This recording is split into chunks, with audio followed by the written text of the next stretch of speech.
Now, a 10 News Morning Original. New reporting first at 6. As we celebrate Veterans Day and honor the men and women who've served our country, it's also important to make sure their memories live on even after they're gone. 10 News reporter Jared Aarons in the Live Center this morning. Jared, a company is trying to preserve their stories. Yeah, Virginia, every year we lose more and more of our veterans who fought, especially in World War II and Korea and Vietnam, and getting their perspective and preserving it for future generations is the focus of a company called Story Terrace that's helping people turn their life stories into novels.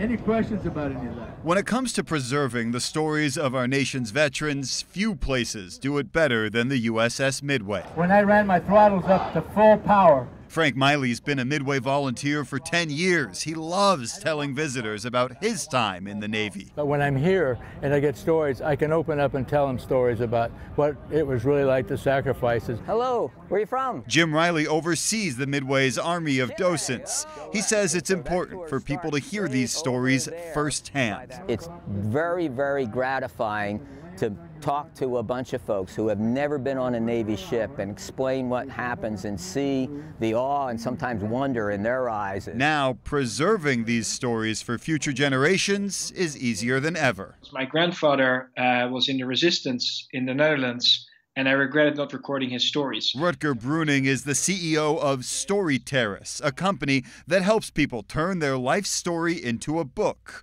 For Veterans Day, they're offering a discount all month for any veterans who want theirs preserved as part of their Speak and Listen campaign. And it's really important for the entire family that those stories are kept and being retold so people remember what happened there. And actually served on this ship. Riley, who served as the Midway's supply officer, already knows what his book would be called if he ever writes it. Jim Riley, Mr. Mom, the 4,500 19-year-olds. Frank already wrote his on his own. He says it was emotional, but important for his family to have. I really didn't do it for glory. I just wanted to let them know that I did my job to keep them safe, and that was what it was about.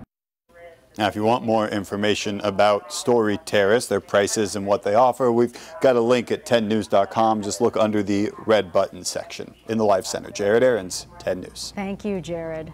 Can relate to that in terms of family members, any family member that passes away, and you think, oh, why didn't I learn more from them or All the record stories them? from families, but definitely veterans. You don't want to lose a single one. Oh yeah, absolutely. I try to ask my grandma some questions whenever I can about anything. She was a Rosie the Riveter, so it's always fascinating to hear about her life.